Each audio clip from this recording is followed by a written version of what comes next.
My little pony, my little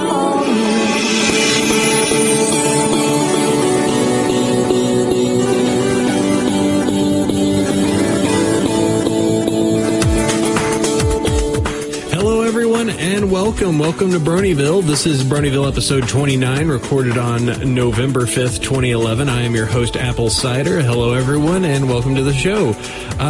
Got a great show ahead of you. Another episode, another bit of fun pony time. As always, I want to thank my co-host, Chef Sandy, for bringing it in today, coming in early. Hello. Hey, man, how's it going? Having to clean up after your messes as usual. You know, I saw 3 o'clock, and I was here at 3 o'clock. You know, ish. Yeah. Even though that was like 3 hours later. The EST, PST, EDT, whatever, it doesn't matter. It's all time, Yeah, right? time is relative. Yeah, somebody said that once. We are just specks floating across the miasma of time and space. You know, it doesn't matter. If only we had a TARDIS. If only we had a TARDIS. If only I could use that excuse whenever I'm late for work. Oh, I got here on time. It's just, what do you believe in time? No. It's simple. Time is only a creation of man, and then I get fired. Anyway, let's see. Great show ahead of us. Our guest today would like to welcome onto the stage on the other end of the phone call is Dan Vincent. Hello there, Dan. Buongiorno. And you're going to have to spell this one out because multiple K's in a name starts messing with me. So is this Kefka Floyd? Kefka Floyd, that's Yay. right. I can actually get something right for once. It's Not Kefka a bad job. and Floyd. That's you know right. who Kefka is, right? Okay, Kefka and Floyd. Do you know who Kefka is? No, what? Something, the dark one. I heard some things about a fantasy that was finalized. So that was one thing. I don't know. I'm That's a sorry. very good guess. I'm sorry. This is over. I'm done with you. Oh my god. Anyways, I don't know things, and I don't care. My apathy is amazing. So, very cool to have it. So, just to kind of whet everyone's appetite. So, Dan, how would every pony know you? What would they know you from? I do a lot of things. I've been across several places. Primarily, I guess you could say I'm a fan artist. I did a lot of posters that a lot of people have probably seen. Things like the Pinkie Pie is watching you, Loose Lips, Sink Friendships, the Make Some Friends with Princess Celestia, those things. I do album covers. I administer a pony forum. You know, I get around. What can I say? Going around and doing your fun stuff on that, taking care of all that, and just doing some art. So, all right, that sounds cool. So we have our 4 questions we got to start off with as we start with every single one of our guests. So let's go ahead and break this down. First 2 is favorite character and favorite episode. Favorite character is the most fabulous Rarity, of course. And the favorite episode is related to her, which is Suited for Success. And something I always have to ask with Rarity fans, because I don't believe anybody ever started the series as a Rarity fan. I will, there's a story behind that. Go for it. We love stories. This is an audio. It's a long story, so you may want to get some snacks. All right, hold on. I actually have grapes here, so I could use those. Well, basically, the very first time I had seen anything to do with Gen 4 ponies was I was watching the new G.I. Joe series on the Hub, G.I. Joe Renegades, and I really liked that series. It was very well done. And after the new episode of G.I. Joe, what came on but ponies? And it was the opening sequence to Look Before You Sleep. And I was watching it, and I'm like, what is this? And then I see Applejack and Rarity is doing her whole, oh, my mane's going to get all messed up and everything else. I'm like, I can't watch this. So I turned off the TV, and I didn't think about ponies again until another long story. And then, once I started getting back into the show right around when Call the Cutie came on, and that was right when Suited for Success premiered. And I watched, and at that time I was, starting to get into it, and I hadn't really seen Rarity since because Call of the Cutie and Fall with Her Friends didn't really have any Rarity in it. By that time I was like, okay, this is a decent show. I get into it. And then Suited for Success comes on. I'm like, okay, they're going to do a fashion show. I don't know about that. But then it comes in with stitching it together. And that is immediately, I said, wow, there's something to this. And then they get to the second part where everybody is just being totally demanding. I'm like, wait a minute. This is my life. This is what I do every day. And it's on TV in this show for kids. It just blew my mind. And then just after that point, that whole episode just sold me on Rarity. And then we got the great Rarity stuff that came up in the future episodes. And am I going to say she's the best pony? No, I'm probably going to say Twilight Sparkle is the best all-around pony. Woo-hoo! But right. Rarity is my personal favorite. There you go. And I hear that so much from artists. I think artists immediately, for all of her drama queeniness, many artists can easily identify with her just for those few pieces to it. So you went into it a little bit, so go ahead and tell us why just kind of outline why you love the show. Well, I really like the show because, number one, I love the animation quality of it. It's super well done, okay? And I was always predisposed to not like Flash shows because a lot of cases they use it as a tool to cut costs. And, doing that makes it look cheap in a lot of cases. You can see where they use lazy tweens and do all this other stuff, and it looks too clean. It just didn't look right. And I was a fan of Powerpuffs back in the day. And after that, we watched Foster's. And I said, oh, Lauren Faust is involved in this show? And, I had a couple run-ins with her in the past, due to Powerpuffs and things like that. I said, it explained a lot. And there's a lot of familiar names involved with the show if you've ever, watched Foster's or Powerpuffs or things like that. And the amount of things they managed to get away with it, even in the first season under the EI rules, was shocking to me. And you just can't help but love it. You watch it and you're like, why am I watching this? I don't know. All I know is I'm infected with friendship. Yeah, it does have that. I'd still have to say, just the EI. It was amazing that they got away with Party of One with an EI, yes. and then seeing what happened. Like, all right, let's get rid of EI. Now Twilight's going to have her Party of One. And it's like, oh, this is how far they wanted to go. Hi, girls. So, yeah, very crazy on that. And then finally, the last question. So what does any other pony think of said love that you have for this show? Well, most of my internet friends or, people that are my age generally, they know about it and they're like, okay. And it happened that I managed to get a couple of them converted to ponies.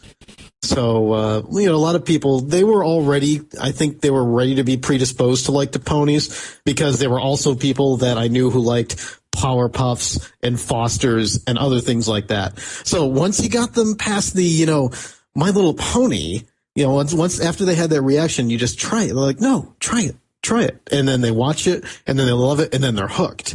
But as far as, the only person in my real close circle is my niece. I can actually use that as a legitimate thing. I'm this Fluttershy. Yes, I am in fact buying it for my niece, and she loves the show. Fluttershy is her favorite pony, and which is a shock to me because she kind of likes that rope 'em cowgirl kind of stuff, and I thought Applejack would be her favorite, but no, she loves Fluttershy. Because she's very nice and she likes animals. So I said, hey, here, have some Fluttershies. It's a way of me showing you my love. Also giving you the things I like. Yes. By the way, let us bond.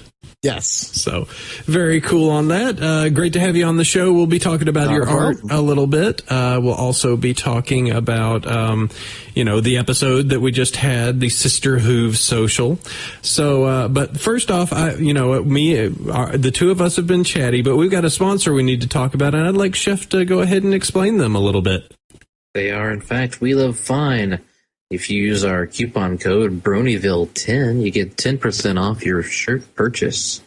And we're guest votes for the My Little Pony Fan Design Contest Season 2, which you didn't make a link again this time. The contest, the voting is ongoing, and the contest actually ends here pretty soon. believe it ends on the 13th. Oh no, we've got to make decisions soon, Chef. Yep. Hey, they're almost to the $3,000 goal. The $3,000 top prize. So that means a lot of people have Wow, yeah. have voted, because it's almost 30,000 people voting. They're only 87 away. I'm sure we have 87 of you. Do it! Do it! The funny thing was, I was crunching some of the numbers on this voting stuff, and given that there is 1,024 entries into the contest, okay, let's say if every person who had decided to vote voted on every entry, and if you did, power to you, because really, that's a lot of stuff to have to sift through. It would take only 300 people to vote on every entry to hit the total amount of money. And I think very few people actually went through and did that. So it's just a great showing, by the fan community as to, see what they can do. Yeah, actually, that's 19,130 people, because it started at 1,000. So Wow. So, guys, we only need to give 8,700 more votes, and then they can get the $3,000. Do it! Do it! woo, top sellers. Start using all your secondary accounts. There is a Shadowbolts Mark shirt. Ooh, yes, they did. That's new. Actually, one thing that's nice that I wanted to bring up on this was in the past week or so, we actually got a whole bunch of designs from a buddy of mine up on Wheel of Fine. The guy who did the Friendship Freefall from the first contest. Yeah, that one. My friend Top Shot, he got a bunch of his stuff into there as a Wheel of Fine artist. So if you go, it's a couple pages back by now. But if you go through, you can see like the Rainbow Dash melt shirt where her hair is like melting like a lava lamp. Yeah. Or the Cloudsdale Weather Factory and stuff. It's good that they're, really pulling in some stuff from fans to help fill out the ranks. And I'm trying to confirm, but someone told me that Magneto might be back. I'm checking right now. I have to see. If it is true, I must make a purchase. That's not on the first page. It left me at first. I cannot be without it. It may not be there, but I have to find it. Chef, I need Pony.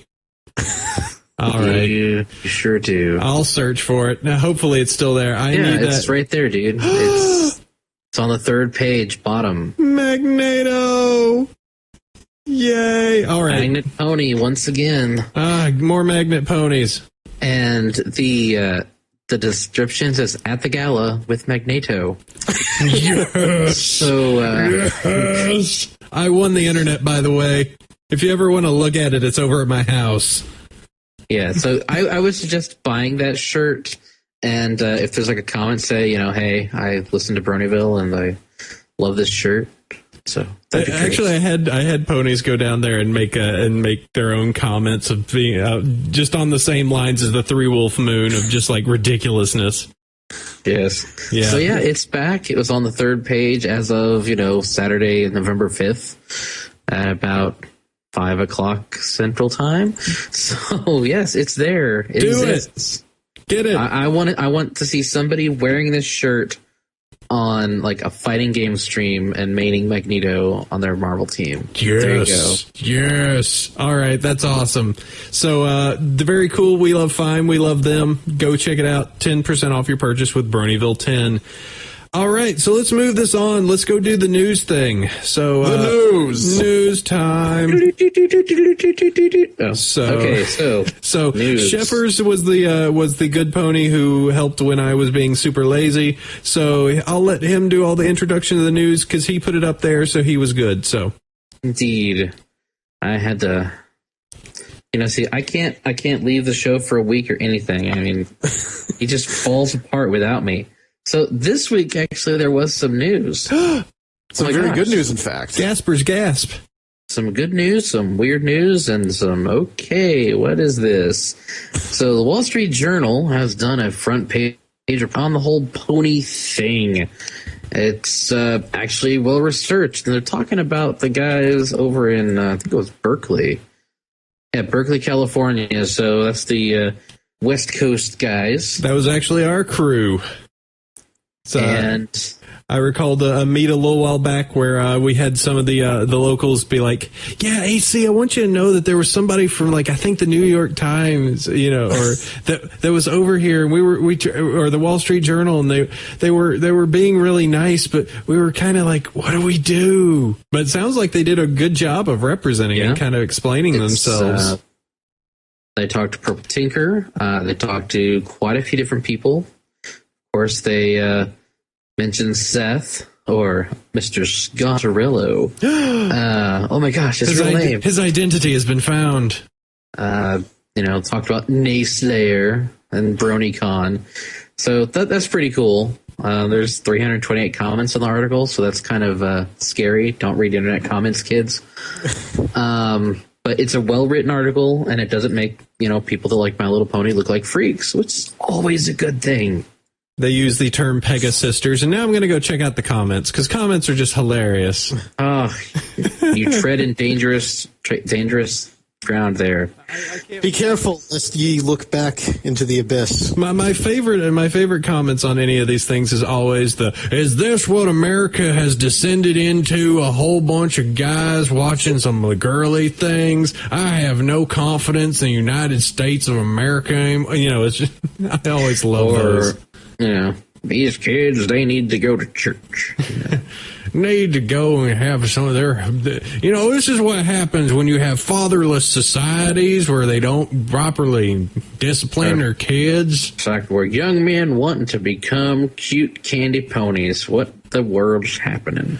This is the lack of a proper male stereotype of gentrification, all the feminists in the world. Blur, blur, blur, blur. AC, you do that too well. I know. It's like I've been around them for a while. I know. Very cool stuff. Very cool for all you guys that contributed to it and said good things. And the fact that it was front page, like pick up a Wall Street Journal, look at front, look at the bottom. Oh, hey, look, there's a rainbow dash. Pony they used as their image for the show? Well, okay, she's flashy. All right, she's whatever. Yeah, Rainbow Dash. Yeah. Onward to the next bit. Blast you this time, Chef. Yep, and this was reported on Derpy Hooves that Ashley Ball, voice actor for Rainbow Dash and Applejack, had suffered a vocal injury. She is also in a band, Hey Ocean, has a very nice singing voice, and she's hot. It's great. Just tossing it out there. And apparently I'm just making a note. She's attractive. That they've canceled their tour after this. So hopefully it's not like super terrible and she'll get better soon. That always sucks to hear that, voice actors or singers getting their vocal cords messed up. Yeah, it's definitely some big crazy hard work on that, and it's a good point that they decided that they were kind of like, we were hoping that it would heal, but it just hasn't in time, and she's just a little injured with it, so we're not going to press it, and we're just going to let that recover. I recall ages back. I'm sure that you know about this, Chef, but the crazy anime Excel saga. Oh yeah, the chick that did the voice of Excel, like, ruined her voice doing it, and then it's changed. Like, the voice of the character changes just halfway through the series. Right, because they needed a completely different voice actress because I think one of her doctors was like, if you keep going and doing this show, you will destroy your voice. Yeah, and she was. I'm gonna have to look her up who that was. But what character was it? Excel. She was Excel. Yeah, and this was literally one of these characters that was super high pitched and went and talked very fast and da-da-da-da-da. And it was just so fast and so high pitched that she was literally just turning her voice into gravel. Jessica Calvello. There you go. Or Calvello. And then, like, at season 3, they had to change it. So, voiceover injuries are not, the vocal injuries are definitely something you don't want to mess with, especially if that is your livelihood. Well, it's kind of like if you're a pitcher for a baseball team. You get an arm injury. You really don't want that to happen. It's probably the same thing for, especially when you do double duty as a singer and a voiceover artist.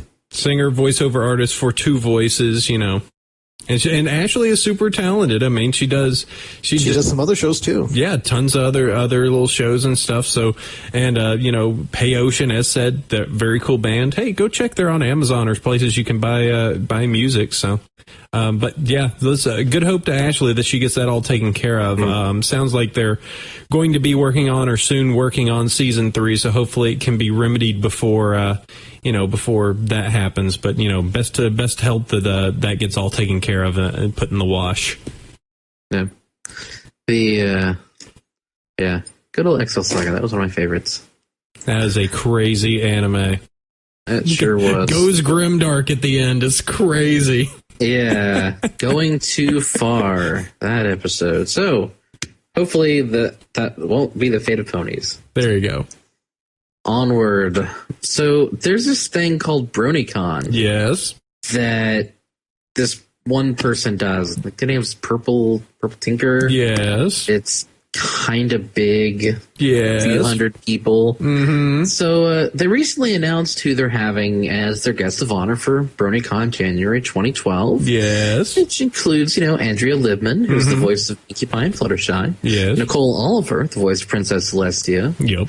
In addition to this, you've got a Skype interview with Daniel Ingram, which is pretty cool. Yep. Then they've got these amazing artists, John Giseco and Pix Kitties. I've also heard there's several Brony musicians that are going to be there. And then there's this guy's named Apple Cider and Chef Sandy. We're going to be there. Egads. Egads. Oh my gosh.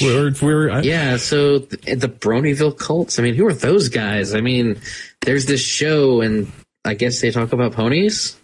Yep. So yes, indeed. We have decided it was a late night conversation. It literally turned into Purple Tinker contacting me and going like, "Hey, guess and see who we're having to our thing, coming to a BronyCon." And I went, "Chef, we have to go to BronyCon. We have to go to BronyCon. Oh, yeah, by the way, Celestia is going to be there. We have to go to BronyCon. Oh, we'll let you do the radio interview. We'll let you do the Skype interview with Daniel. We have to go to BronyCon." Yes, that was pretty much how it went. It's like, oh, hey, Pixel Kitty's going to be there. Awesome, we can drink. Yes. After the show. Yes, if she wants to drink during the show, I'm fine with that as well.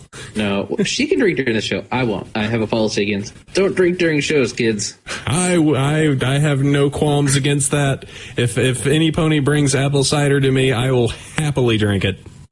So, anyways, they will be there for autographs, and there will be QA sessions, and hopefully we'll get a chance to talk to them. And or maybe schedule interviews with them. Yes, this sounds like PT is already setting us up for a lot of crazy. It sounds like we're going to be doing a lot of recording out there. We're also very busy. We're going to have.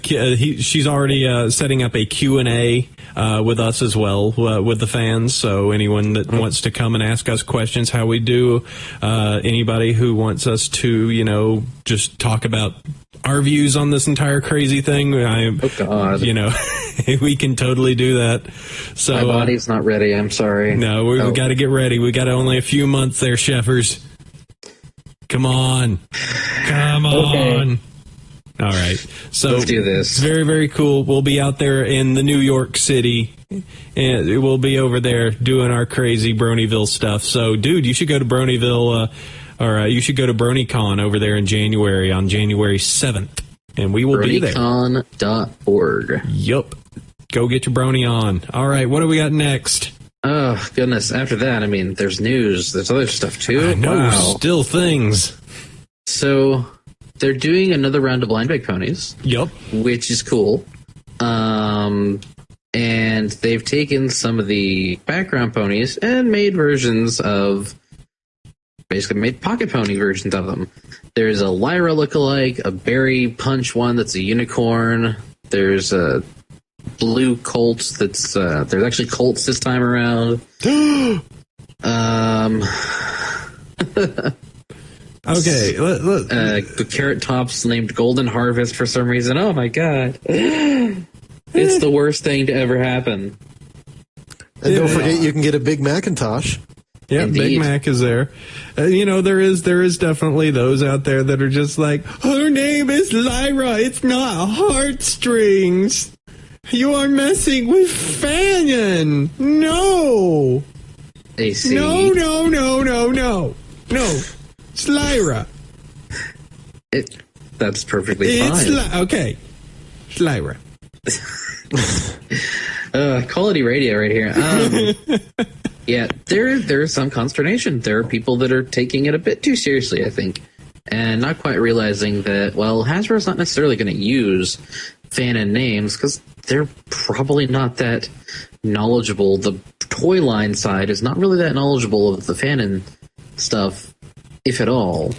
And they're just making new pocket toys to sell because they know we'll buy them. Yeah, and let's be honest. Okay, Carrot Top. All right, it's a pony named off of, somewhat based off of a comedian who has, yeah. So, Golden Harvest. All right, I do like Carrot Top a little bit more just because I've gotten used to the name. If it would have been Golden Harvest months ago, I would have been okay with Golden Harvest. Yeah, I think, and then the one that's labeled noteworthy, it's a Blue Colt with 3 notes. Well, that's nice. That's not the same as the Blue Colt that has a single note, It's like, oh god, they've renamed Blues. No, not Blues, not Berry Punch. Okay, well, it's a unicorn. That's different. Yeah, it's like Berry Punch isn't a unicorn, so never mind, It's just... Ignore it. Ignore it. Well, I mean, then again, people didn't flip out about when the 12-pack came out that there's Sky Wishes and Sweet Song and Beachberry, because they're not in the show either. Because they're the alternate universe ponies. Come on. Yes, Gardenia Glow. I have my box of the 12 right here. They are the alternate universe versions. Whenever they go into the Negaverse, these are the opposite versions that appear. You obviously haven't read my Fanon. Clearly not. It's tough to tell. They don't have beards or mustaches. So how can you tell the mirror universe apart? All of them speak backwards. That's how. Ah, I see. When exposed to water, they burst into flames. Wow. That's dark. When It's a grim fic, don't worry. Heartstrings is this dark teal that doesn't quite match the toy. It's just another toy for Hasbro to sell. It's not the end of the world by any means. Don't read too much into it. Hey, It's just a toy. You should really just relax. there you go. I was wondering who was going to toss that one in. I was just about to. Bro hoofs. There we go. All right, good news there. All right, and what we got this. Hey, look, the Best Pony's doing something. What's up with here? Main 6, the My Little Pony fighting game that I personally am really hoping it reaches fruition. Oh my god. Showed off Twilight Sparkle and posted her theme, posted some gameplay of her Fighting stage at the library. That was cool. Also revealing the fact that there are level 3 super moves in the game, which is kind of cool. So, they're doing their best with an older system, and it looks really good, and I hope that they, finish it up. I see this as the only fighting game I think I will ever actually attempt to play. I am the type who has picked up Street Fighter in the past and gone I hit every button and okay, I got killed again. So you know what? This is no fun. Harder, maybe it'll work. I just keep trying to do sweep kicks and then they block and hit me. This isn't cool. How do I make Fireball? I don't. You threw a Fireball. I am a player of fighting games, offline and on. So this looks like a really good. It looks like a passable version of the anime high school girls punch each other to death style fighting game, which is real popular in Japan. Melty Blood and Fate Stay Night, stuff like that. So it looks really good. There's new stuff. They're still working on it. I'm happy. Rainbow Crash 88 is really good at music. So, yay, that's news. Twilight Sparkle is an adequate pony. So yeah, I'm looking really forward to this game because I too, like Chef, I wouldn't say I'm a fighting game enthusiast, but I can play a pretty mean E Honda in Street Fighter, and just slap them around. Yep. No. The thing about Honda, okay, all right, sell it to me. I gotta know. Look, the thing about Honda, okay, yes, you could go and button mash and do 100 hands all day and kill people, but that's not fun, okay? The fun about Honda is getting people to come into your grasp so you can get them into an infinite Ochio throw loop.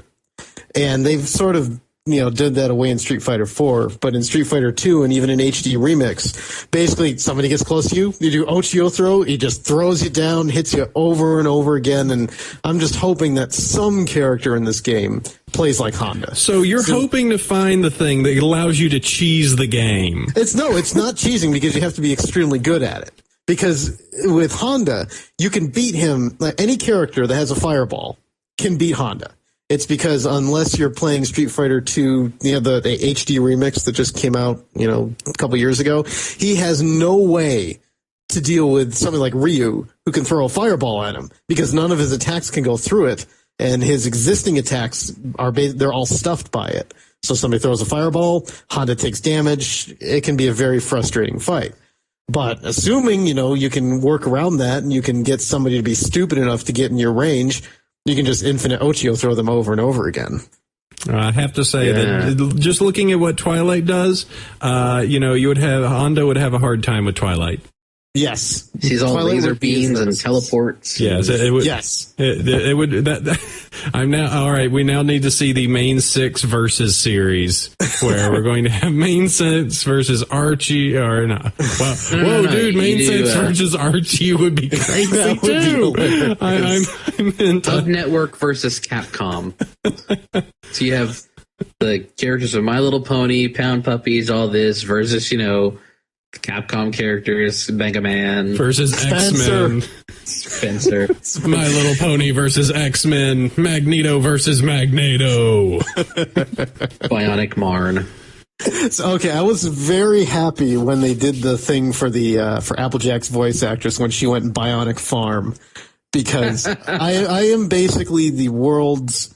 Well, I can't say I'm the world's #1 Bionic Commando fan, but back when the Bionic Commando remake and the new game were coming out, I was one of the moderators for the official BionicCommando.com forums. And I have all this Bionic Commando stuff. I have the action figure. I have the lunchbox and all this other stuff. The T-shirt, the flamethrower. Yeah, if I could only have the flamethrower.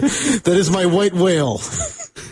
And just Spencer, I swear, more people have heard about Spencer through Marvel vs. Capcom 3 than they ever have through 20-some-odd years of Bionic Commando.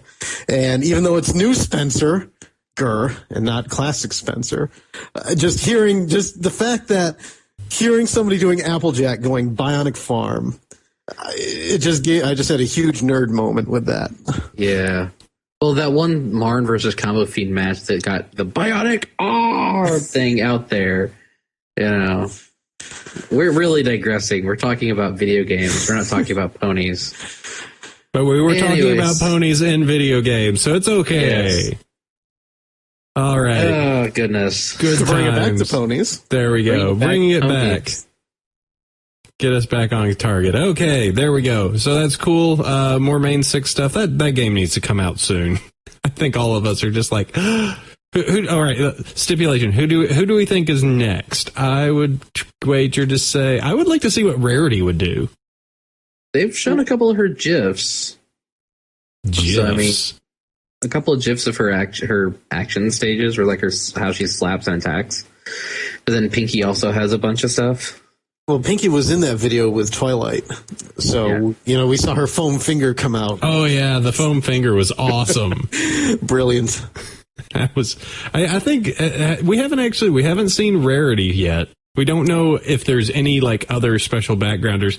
I think the most one of the other interesting things of that video was just the fact of the recolors that they're doing in there. You know, it's like they had Twilight's mother, that color scheme, and then they had like the other versions, like the other colorations.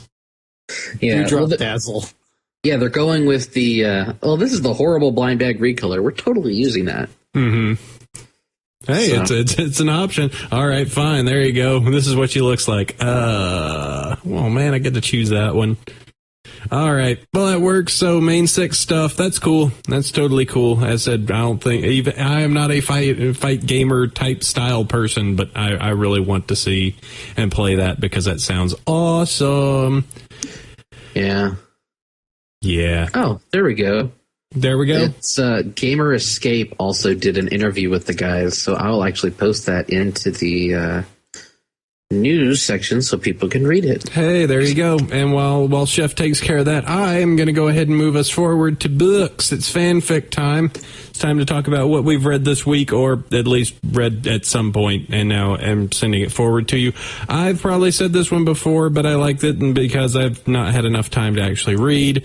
Octavia's Power Hour, if I like Octavia and Scratch stuff. And this is literally Octavia, Scratch, Bon Bon, and Lyra, all 4 awesome background ponies, just hanging out and just kind of discussing their lives. And it's interesting. I kind of like the idea of just, all of them just being like, hey, I showed up. We're drinking. Come on. We're in Canterlot drinking. There. Yay. So it's a neat, quick little read. It's kind of fun just having all their interactions with each other. So that's a thing. Read it. Chef, next. All right, so mine. I have a new one this week called Dashes, Dots, and Pegasus Spots by Nightwings 81. It is a cute little, it's incomplete, but the conceit that Dash has caught a Pegapox, and she can't be cared for by Fluttershy, who would normally care for her. Ponyville Medical Center doesn't really have a way to fix it. And it just needs to run its course. So the only pony able to really help is Rarity. So it's basically Rarity being nice to Dash, and Dash being kind of stubborn. But that's okay. And also, Miser Dragon Mountain finished, so that's really good. Go read it. So story as it is, Rarity tries to be nice while Dash is still kind of a, pain. Yeah, well... Okay. Good sell on that Dash for us. Dash is still the best to me. It's still real to me, man. Uh-huh. Still real to me. Dan, I think he has problems. I think he has... Don't ask me, man. I'm not getting involved. We need to have a talk about him. This is creepy. Why am I whispering in the microphone like he can't hear me? All right, let's move on. So, Dan, you don't have a fic for us, but you have a recommendation for a read, so let's go through yours. Yes, like I said, I do not read fanfics, but the one I would recommend is a good book. It's also a good movie by the established, that's a stupid thing to say. He's already established. He doesn't need me to say that. By Peter S. Beagle, The Last Unicorn. Very good book. Highly recommend. You're listening to this. You like ponies. You like pony stories. If you're paying attention to the section, take a read of this book. I think you'll enjoy it. Even if you don't like the book, you might like the movie. Which has some great songs by one of my favorite bands, America. And I think, if you like unicorns and ponies and magic, I think you'll probably enjoy that. I hear so much about Peter S. Beagle, and the terrible thing is the fact that I had an ex that had like an old first edition, The Last Unicorn, and we went to a convention and got him to sign it. And I was just like, oh, okay. Supposedly he's a big deal. He's a pretty cool guy. Yeah. I mean, the problem is he's been kind of embroiled in issues with the publishers of the DVDs. Mm-hmm. So if you the DVD release was delayed for so many years because of royalties and all this other nonsense. But as long as you buy, say, your copy of the book or the DVD from his website, he's guaranteed to get the proceeds from it, as opposed to going out and buying it from a store. So whenever, somebody's looking to do that, I always recommend to buy, directly from the artist if you can. Yeah, he sounded. I think I recalled him bringing up some of that back when we talked to him, and the fact that he saw the older version of the book, he was like, "Whoa, hey, this is cool. I don't see many of these." Yay, sign my book. So that was kind of neat. So. Seems like a good guy. Check it out. There's enough people I know that just rave about The Last Unicorn, and I'm just a terrible pony who hasn't seen it. So, or seen it's it. on the read Netflix. It. Yeah, I could. But we got to get through Deep Space Nine first. I see. So that's going to be about 6 months. All right, let's see. So time to go ahead and move forward. It's topic time. We've got Dan with us, so we want to talk a little bit about, the process of doing all the artwork he has, also the moderation that he does on particular forums. So this is kind of a little bit of an open time for you, Dan. You've made a few little nice notes for us, which guides this a little bit easier. So Sure. Do you, anywhere you want to kind of start off with this, or anything you got into drawing for this crazy pony fandom, and I'm kind of interesting where it's kind of led you. Like, go for that. It's an interesting path, because for the longest time, primarily I'm a graphic designer. It's, for the most part, what I do for my day job, and it's what I went to school to be. Because I said, I was young, I saw people doing, computer graphics and things like this. And, I can't draw all that well, but I can do this, because I like computers and things like that. How hard could it be? It turns out it's actually quite difficult. And so I spent a lot of years, growing up and working at print shops, going to college to get a design degree, actually improve my skills. And I hadn't really, drawn, fan art or things before, because I always felt for me, it was a confidence issue. I said, my drawing's not that good. I can't do this all that well. Why bother? And ponies really got me back into drawing again. Believe it or not, it's kind of in a unlikely way, because it kind of goes back to how I got into the fandom to begin with, which was basically through Something Awful forums, where we had a thread in the forum called TVIV, where people post and talk about television. And one of the threads was by our community's admin, along with myself and Comrade Cosmobot, Red Eye. He had the thread for My Little Pony Friendship is Magic. And at first, he didn't really think much about it. And then one day I saw people on the forum sprouting up with these puking pony avatars. Because one thing that the administrators and moderators on Something Awful can do is, if they don't like you, they can go and assign a custom title, particularly an embarrassing one, to you. And in order to normally change your avatar custom title, you have to pay $5 to do that. That's how they make their money. People buying accounts, buying unbannings, buying avatars, etc. And so we got into the thread, and I thought, well, how can I contribute to this? Because I had heard of the show, and that's part of how I got into it. And I thought, we can make avatars and emoticons. And so everybody on the forum started replacing their puking pony avatars that makes fun of them. They say, well, screw it, we're just going to embrace it. And so the craze of the ponytar began. And literally hundreds of dollars were spent on this forum on pony avatars that I made and other people made. And eventually, because people kept trolling our thread, the moderator said, look, we're sorry. Well, they didn't really say we're sorry, but you can't have your thread here anymore. And so it's locked. Ponies are now a banned topic on Something Awful. If you post ponies, you will be probated. Don't do it.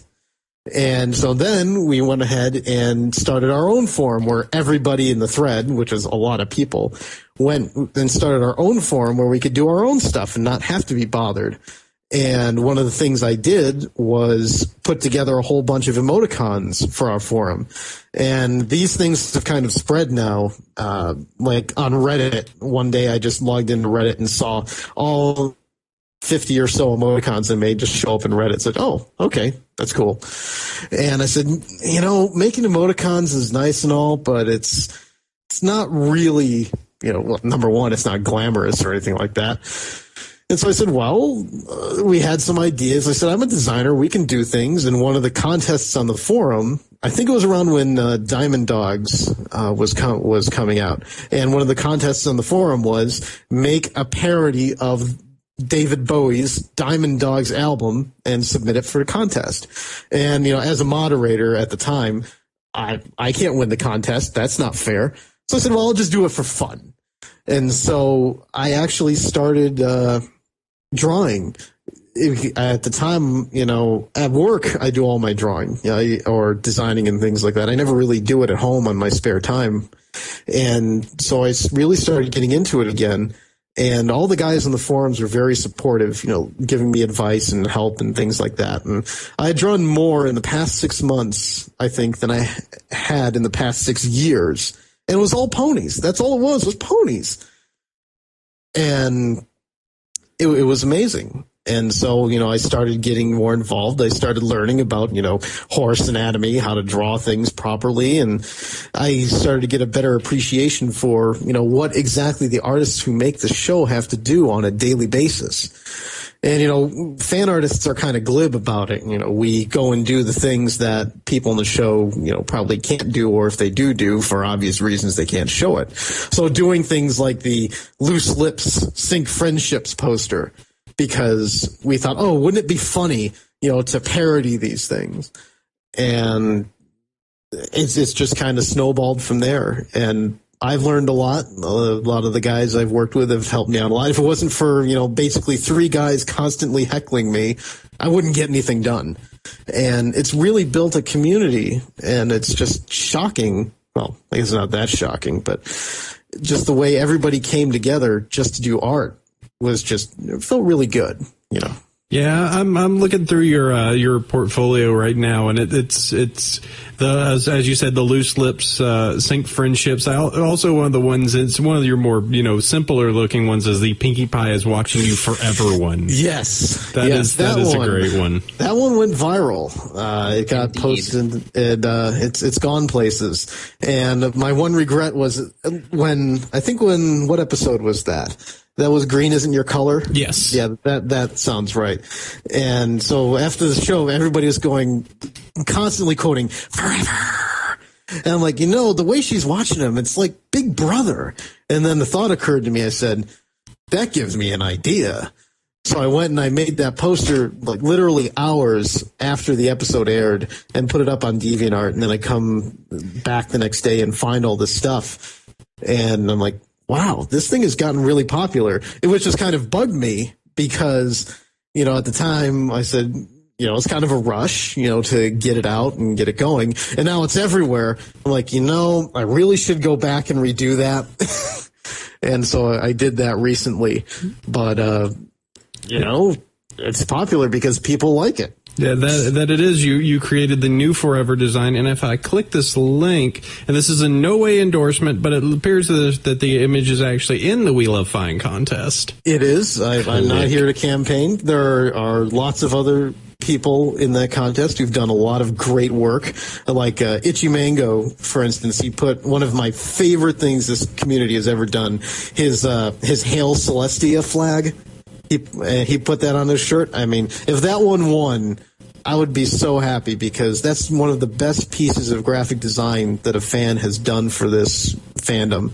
And he and somebody else he works with together as Itchy Mango have done some very amazing work. It's just, there's only so many graphic designers out there who are actual designers in this community. I can probably count them on both hands. And seeing actual good work out there, it melts my icy cold heart. You have an icy cold heart. That sounds painful. Oh, that's not that bad. So let's see. Some of the other things you've listed here is the color guides. Where do you have, or what do you have with that? Yeah, color guides. That's probably what people know me for. Basically, back in February or so, or March, somewhere around there, one of the members on our forums, Reed Ransom, was putting together his Project Iron Pony. And he was taking his Honda motorcycle, and he was going to rebuild it anyway. He had to go put new parts and stuff. But he was going to make it a Rainbow Dash-themed motorcycle, which, for Chef, probably sounds very exciting. That sounds great to me.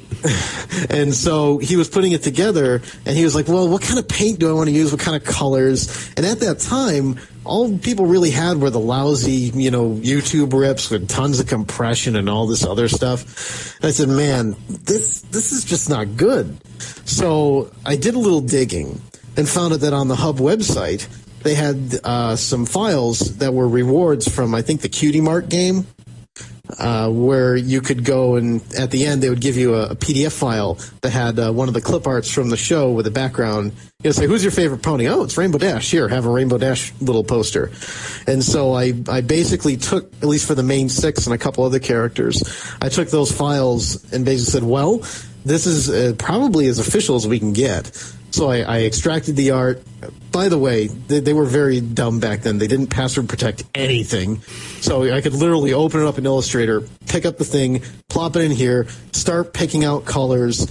And one thing that people don't really realize about colors is that what you see on TV and what you see, say, printed on a toy box are not necessarily the same.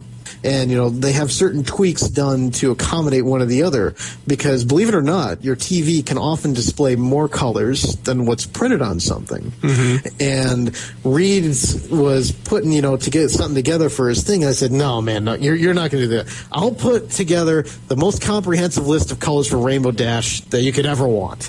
And I did. And so that's how he sourced all of his paints, because I have basically all the swatches. And if you care to use a named system, I use the Pantone system, so you can go and color match the things that use that system as well. And it wasn't really put together for fan artists primarily, although fan artists certainly can use it. It's more, so people who might want to use these colors in applications where you can't exactly go and eye draw. You want to be able to okay, I have the name of this color. Please give me a paint or something else of this color. Mm-hmm. And you could use it for, say, making your customs or other things like that. And, they've been well received. It's a case where, I just hate seeing things wrong.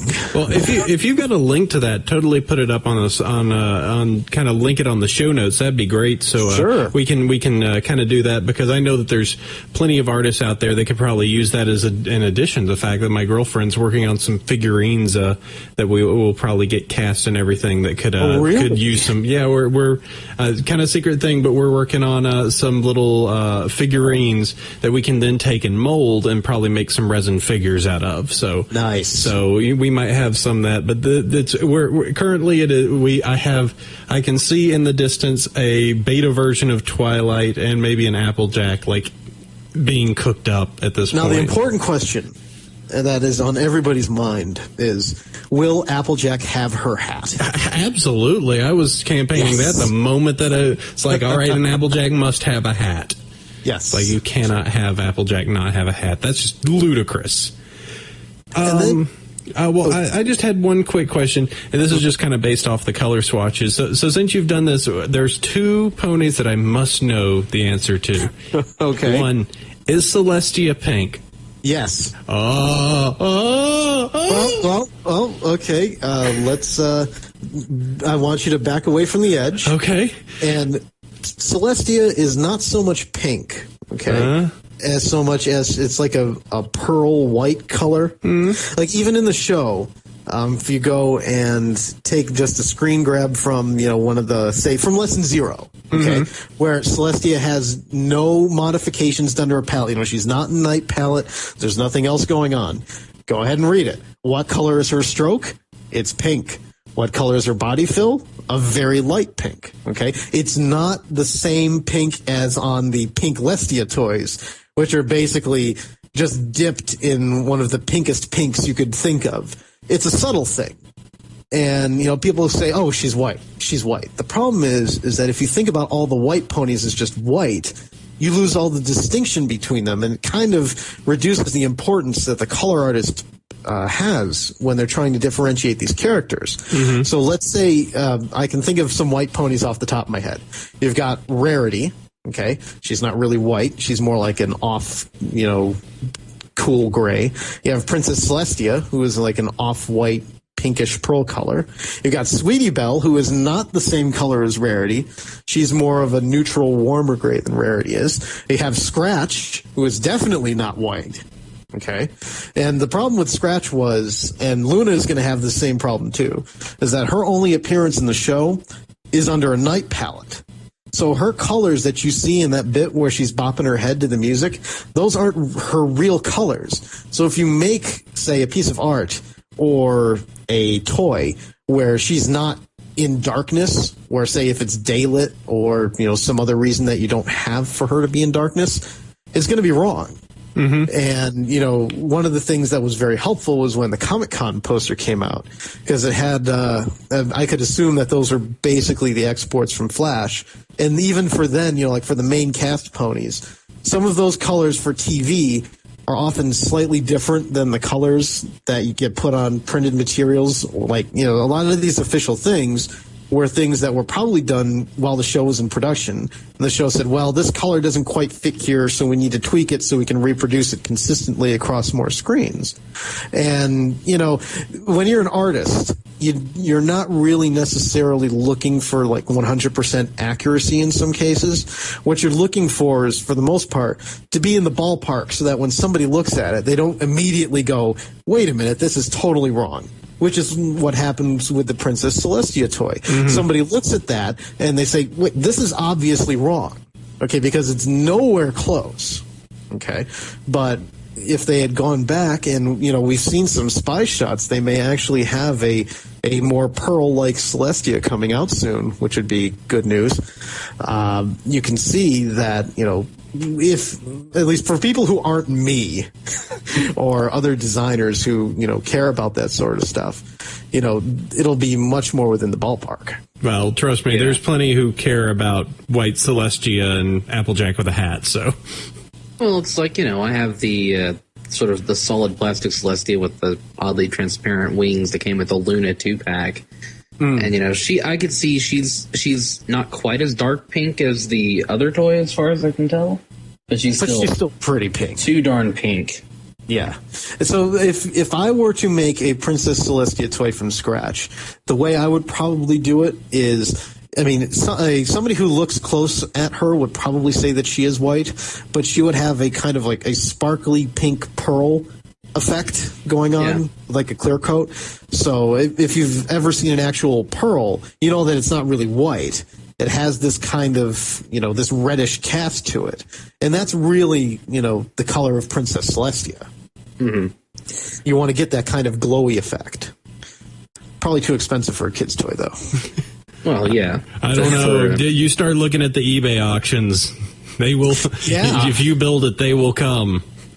Yeah, there's some people who are doing some very good jobs with their white Celestia. Some of them get that, they understand that she should have this, kind of like pearlescent presence, because that's something else that separates her from, say Rarity, who is, she doesn't have any shine to her. She's just a light cool gray, whereas Celestia, because she's the princess and she's your god and you should obey her, she's got the extra shine. Yep. All right. Well, let's do this. Let's give just because we still have to go through an episode now. So we do. We got a lot to do. Let's just pimp out your forums real quick, and then we can go ahead and jump off to the episode that we got going. Yeah, I'm one of the administrators for the MLPonies.com forums. We were talking about that earlier. We started as the goons from Something Awful, who were basically kicked out, and we formed our own community now. And basically, the goal of our forum, the stated goal is, at least for people and how they behave and things like that, is don't be creepy. Okay? That might mean a lot of things to a lot of people, but it generally means, don't post stuff that you wouldn't want to see at work. Be nice to other people, things like that. And we actually have a very it's kind of daunting. It's a very long list of rules that. Wait. You came from something awful and you have a be nice to people clause? Yeah. Well, yes, because we, believe it or not, something awful, what most people think of it is basically like GBS, which is their main anything goes forum. But there's a lot of sub-communities that exist there with people who do Let's Plays or in TVIV, where basically each show has its own thread that people go back and forth on. And a lot of the guys who came over, we said, at least I've done a lot of forums in the past. I mean, I've been moderator or admin. It always happens. I don't know why. I never ask for it. It just does. We're talking things like back in the Powerpuff days. I was part of a Powerpuff forum. We had, just various things over the past 10 years that I've been involved in. And basically just going around and being a jerk, that's not my style. And people just want a place to go where they can talk about stuff without fear of, seeing bad stuff or with people being jerks. So, and, our staff, that's basically our modus operandi. Don't be a jerk, don't be creepy, and we'll all have a good time. Sounds like a plan there. So mlponies.com, you can go and harass Dan there. He'll be there. Absolutely. Don't harass him too much. You'll get banned. So, all right, sounds good. Great to have you. Go check out his art. You can do that. It's Kefa Floyd at deviantart.com. You can find some of the artwork there. Keep them flying and make some friends. Make some friends. Yep. So let's do this. We've got the Sister Hooves special. That has been our episode for this week. Oh man. I have watched it twice. I believe Chef has watched it a third-ish time. Yeah. Well, I was like, I got to see it both times on the stream, and then I watched it once Zentra's 1080p one went up. Downloaded that one. I needed the high res myself to kind of pick out some fun stuff. So let's take the wide kind of breadth look at it. Let's look at the episode as a whole, and then let's go ahead and chop it apart, kind of pick out our fun favorite bits of it, and kind of move forward. So, Chef, I'll start with you. How did you feel about this episode? I thought that this was the first really normal slice of life episode of the season.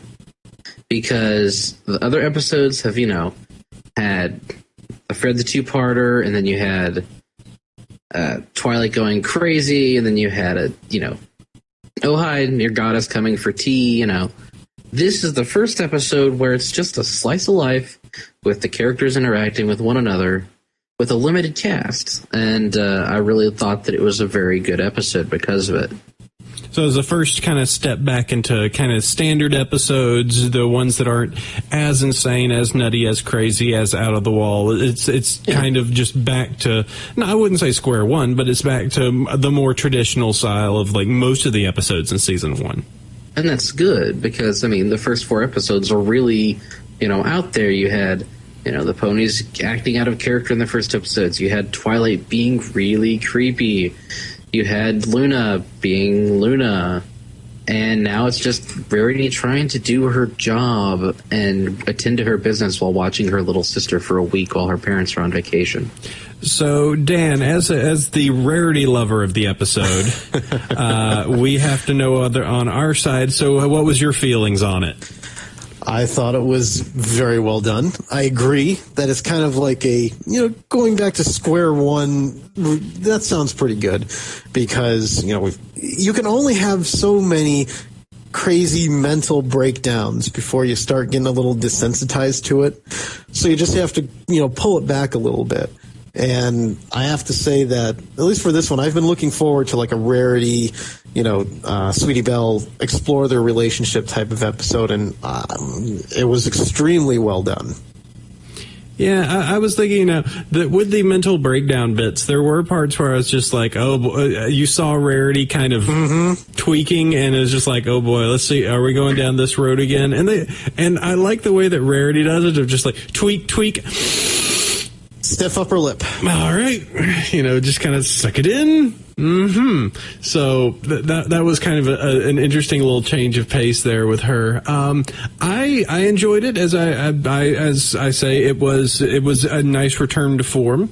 If I have to gauge it on my my feeling of my equilibrium scale, I'll actually put it in the same vein as Green Isn't Your Color, which of course is another Rarity episode, but with Fluttershy.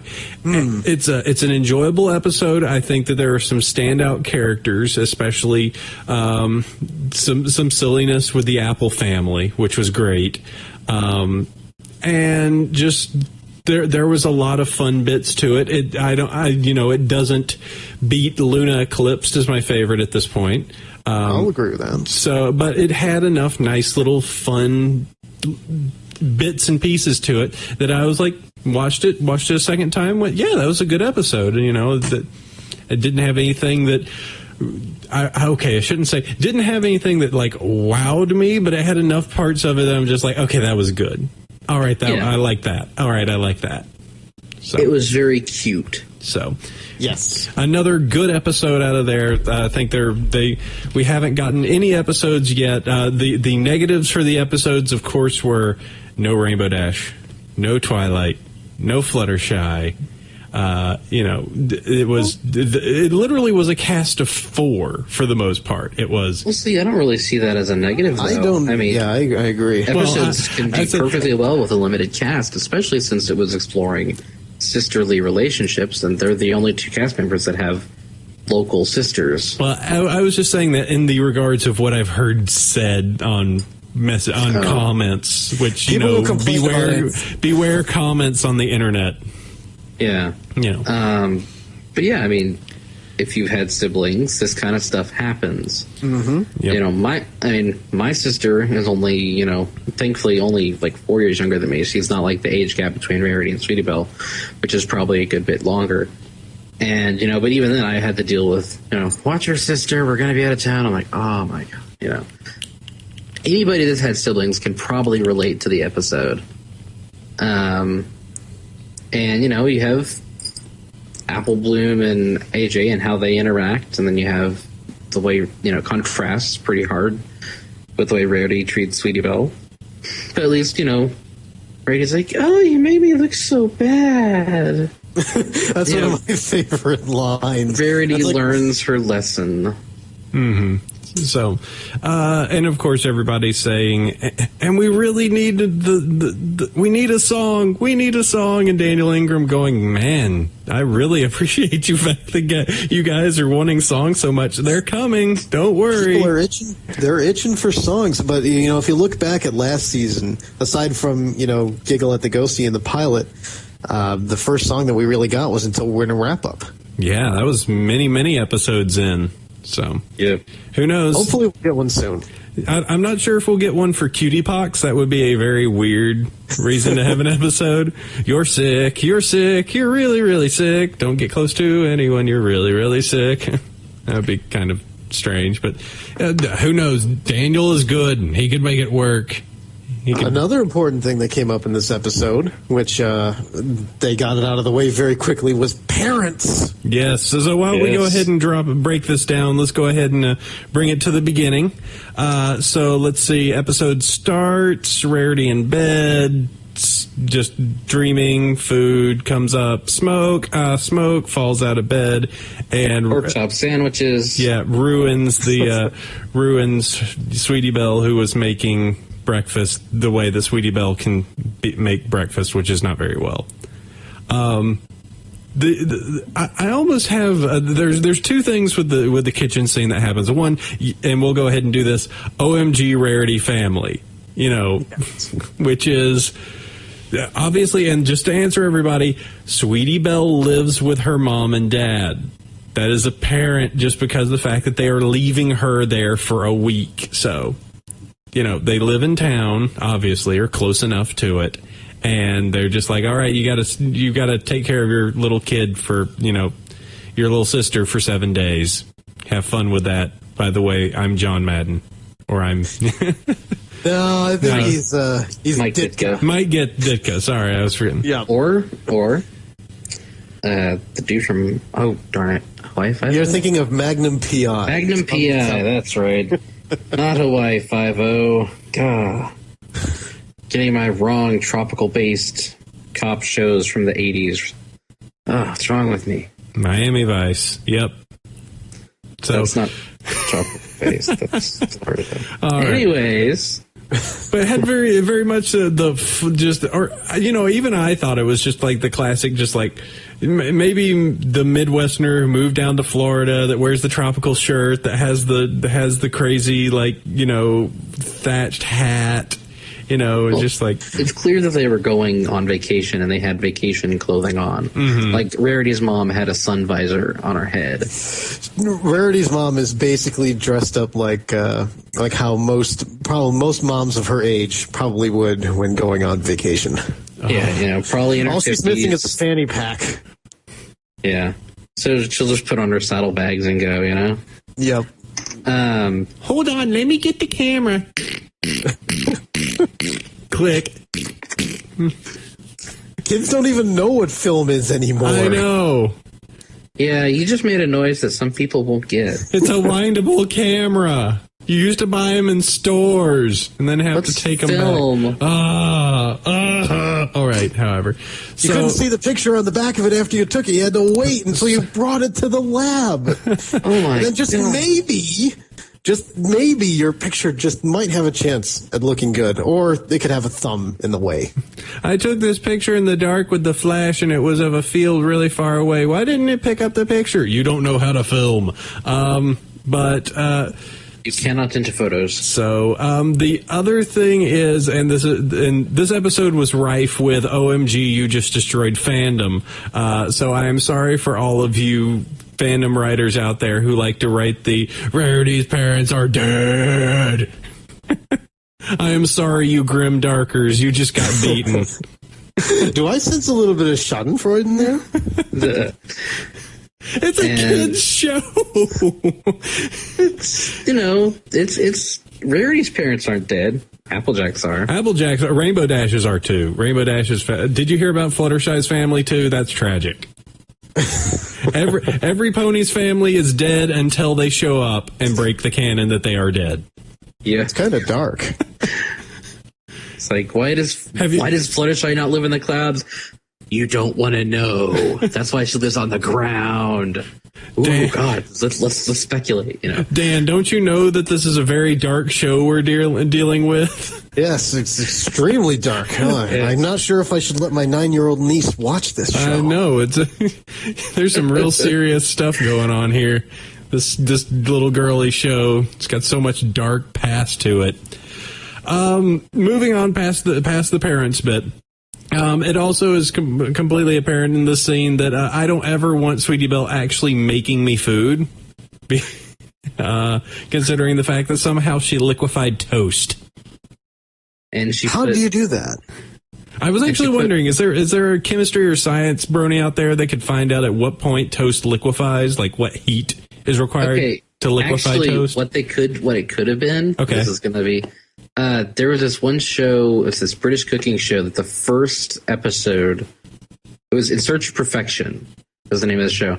The first episode he makes bangers and mash. So he's making British food, British ways, with loads of butter, terrible for you stuff. And one of the things, he takes toast and puts it in water to make toast flavored water to flavor the pork sausage. So maybe she just left the toast in the water a little too long. Maybe she was making bangers and mash. My answer. They apparently had like bacon on the table, but that's what flowers. And they ate eggs. I mean, what is this? So far, none of the CMCs have demonstrated very much to do with culinary prowess. Though I do have to wonder, considering the fact that the parents were willing to eat it and Sweetie Belle was willing to eat it. For a while, I was going on this crazy idea that we were seeing the camera in Rarity's point of view. Like all the stuff was just maybe a little singed, a little burnt, but she saw it as just like this mangled pile of gray. Just everything is just like, maybe that toast is a little burnt. She sees it and it's just like these charred embers. She might as well be trying to eat charcoal. That's one way to look at it. Yeah. Yeah, I mean, it wouldn't make sense because, still you have points of how did toast turn into liquid, And then, of course, her dad touched it and it like turned to dust. Yeah. Well, hey, it's now powdered toast. I think, Chef, I think he's getting to something. I think there's a reference here. Another cartoon. I don't. So he might be Powdered Toast Man? I don't know. Anyways, so yeah, I mean, it was a good episode. Yep. And the whole thing with family, and there's like, all right, Rarity has a mom and a dad. They're both alive. Sweetie Belle lives with them. Bam. There you go. Okay. Canon. Deal with it. Moving on that forward. So Sweetie Belle trying to do everything in her power to do something right, and everything in her power ends up turning into terrible things. So let's see. What was I'm missing the first one. I know that there was the washing of clothes, but there was something before that. She did a whole bunch of things. We don't really need to go through step by step. Yeah. But she's the eager little sister that's trying to help out her big sister and inadvertently just screwing up constantly, using the gems that she was planning on using, shrinking her wool sweater. Then you're going, wait a minute, wool? Ponies wear wool? Which is also later in the episode. And then she cleaned up her organized chaos inspiration room and, ruined everything. And they have a fight, and then They aren't sisters anymore. You're unsistered. Yes. Then she goes out and talks to Apple Bloom and AJ, and they talk about how they do their stuff, which is completely different because AJ is the complete opposite of Rarity in most respects. And they work together, and they're totally awesome with each other, and which, upset Sweetie Belle. Meanwhile, back at Rarity, she goes, this sweater, grr, oh, it fits opalescence. Well, that's good. My room. Oh, look, I got inspiration really quick, and I can find everything. Poster. I'm sad. That poster is going to be basically the Seymour from Futurama of this series. Because you look at it and it breaks your heart every time. It's so sad. I'm getting over Clemton here. I'm not sure if it's the Seymour. Just like, I waited for you forever. It's a room. He dies every time. I keep rewatching it, hoping that he doesn't. He waited for you, Fry. He waited for 1,000 summers. He waited. And then they try to resurrect him, and then they fell into the lava pit. And then Rarity goes and tries to find Sweetie Belle, who it's interesting how those two feed together. So goes and finds her, and Sweetie Belle tries to say that she no longer wants anything to do with Rarity, and she's going to adopt Applejack.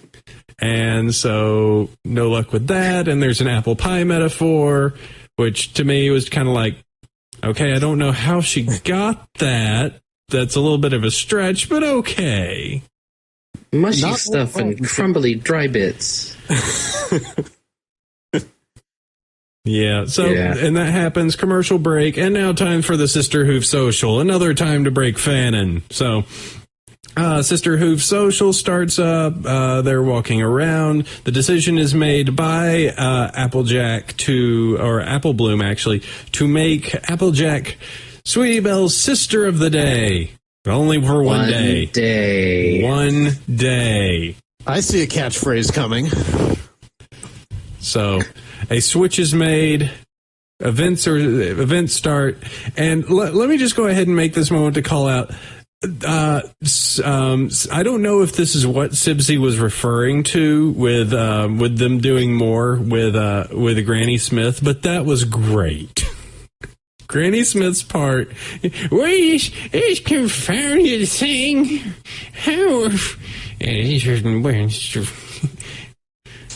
I thought it was well delivered, very well acted. Who does the voice of Granny Smith? Is that Tabitha? I don't know. If it is, it's great because I really love it. Just get to the finish line.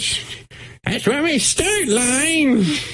That's what I said. That's what I said. 3, 2, ow, 1, ow, bangs her head on the microphone. That was great. I really hope they do more with her because she's that is just playing with her. That was a great little bit. She's gotten in 2 episodes in a row now. Yeah, I was supposed to be in bed 5 hours ago. So, I really like Granny. I really do hope they use more of her. That's turning out to be a really fun character. All right, moving onward. So that happens. They do the race. Race starts. Bam. First obstacle, mud pit. AJ falls in. Sweetie Belle pulls her out, and then they complete the race, and they're doing great. They are doing absolutely great, going through, hitting all these things. A lot of very Applejack, helping out on the farm kind of stuff. They get to the end. It's neck and neck. They jump, and the winner is Berry Punch. And whatever, filly she borrowed, I guess. I don't know. She dropped the egg, you drunk. No. You drunk? How can you do that? That's where all her grape juice went. Yeah. She ended up drinking 2/3 of it before bringing it to the stool. Oh, Fannin, how crazy you be. So, they don't win, but they pretty much got second, even though during no part of this race did they ever actually cross the finish line. All they're talking, they're just standing there on the racetrack like everyone else just got disqualified. It's just kind of like whoever wins, everyone else just gives up at where they're at. So it happens. Yay, we did this. Hat falls off, and there's a horn. Go, oh no, horn. Wipe away. 3 diamonds on the flank. It's Rarity covered in mud. And there was a switcheroo during the race. This is a very clever idea. And actually, to their credit, it's very hard to pick up on it because they keep moving Rarity around. But then there's this one point about halfway through. I was thinking, we've got like 5 minutes left. They're going to have to wrap this up pretty quickly. And then they stop for like 1 second, and you can see the blue eyes. And that's how you know the tell. Mm-hmm. And I'm like, wait a minute, you sly boots. That's Rarity under there. Blue eyes, and if you look just a little bit, the hair is different. The hair is just a little. It's not. There's too much floof in the front. Yeah. So, they do a good job of hiding that from you. Then I sincerely didn't know until it was like horn. I was like, oh, it's Rarity. I thought they would have like Rarity coming in at the end with Applejack, going through with Sweetie Belle, and something else would happen. But no, I gotta admit, they got me with that one. Yep, that was a good little pull. And then at the very end, let's see, everyone's Rarity happy. Borrows the fax machine and the letter to Celestia. Steals the Spike's fax machine, just like, by the way. So we don't have to have Twilight every episode, but now we do have Spike every episode. And just like, wait, all right, hold on. Yeah. Well, at least you got to spend time with Rarity. Thumbs up for me. Credits. I get to hang out with these 2 fillies. What now, haters? Thumbs up, credits there. So that's pretty much it. Yep, a good episode. Enough little fun bits to it. Oh, I forgot to mention this. What was the time point that we talked about a little earlier? Because I noticed a really, really cool Easter egg that they put in this episode. It was at 5:47. 5:47. Thank you. At this point, when they are downstairs talking, Sweetie Belle and Rarity talking to each other, look in the background for what's there. You will see a giant curling iron and one of the combs that you get when you buy the toy. Like, it's massive. Like, it's just a massive comb that the little plastic ones that you get when you purchase a toy. I thought that was just a great little feed in. Just like, yeah, those things actually exist. They use those combs. It's very subtle. Yep. So that was a kind of neat bit. If nobody else has noticed that, guess what? I saw it first. So, I'm Good sure. for you. I know. I'm so self-important. So now that we've actually talked about the episode longer than the actual episode itself, they still have emails to read. Yes. This is going to be the longest episode ever. You know what? You can blame me. It's my fault. I talk too much. Dan is a chatty Cathy. You know what? No, I don't mind that because it's interesting to have an episode where it's not like, man, Chef, I talk so much. I'm sorry. You sure do, but it's okay. Well, let's go I ahead. forgive you. Let's go ahead and run through these. We can make short work of them. So let's go ahead and do this. You can always send an email across to us at bronyville@gmail.com. I will start first. Chef shall be second, and Dan will cover up on the thirds. Woo! All right. First one. This comes from Lily Flowers. All right. As a member of the relatively small female brony population, I felt it was my duty to write you guys. First things first, I love, and so much more love you. Well, I do have a girlfriend now, ladies, so it's okay. Really, your podcast makes my day. This community makes so much stuff that it really is impossible to keep up with everything, but with the assistance of you two wonderful gents, it's a bit easier. Anyway, I'll cut to the chase. I have a few questions for you two.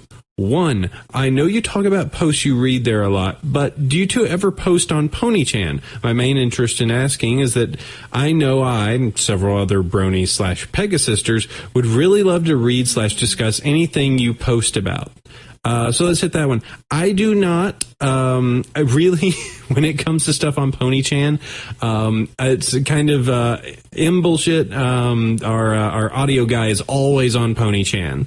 So, it's just, there's just not enough hours in the day for me, sadly. What about you, Sheffers? I don't really post on the chans at all, really. I read them. I don't really post. He lurks a lot more. I lurk more. Yep.